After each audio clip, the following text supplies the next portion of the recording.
El dia a dia de les pràctiques esportives ens demostra novament com n'és d'important l'activisme LGTBIQA+.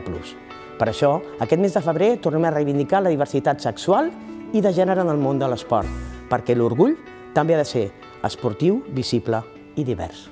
El 2025 ens recorda que l'esport encara no és un espai segur. Insults LGTBifòbics a les grades, odi a les xarxes i silencis institucionals que continuen excloent a persones del col·lectiu, de camps, pavellons, pistes esportives.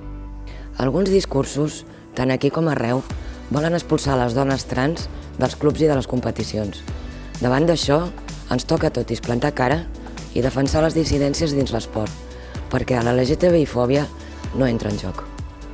Algunes federacions, per exemple, han començat a parlar d'inclusió i protocols contra la LGTBI-fòbia, però encara massa sovint aquestes mesures no protegeixen realment qui pateix violència verbal o discriminació. L'esport hauria de ser cooperació, superació, diversió i respecte.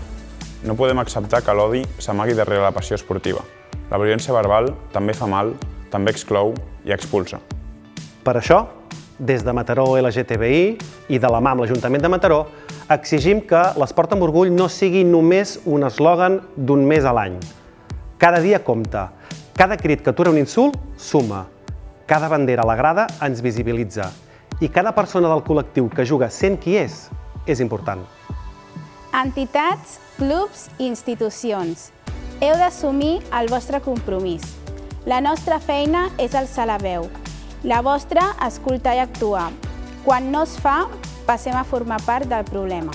Per això no callem ni dins ni fora dels camps, pavellons, deixant clar que la LGTBI-fòbia no entra en joc.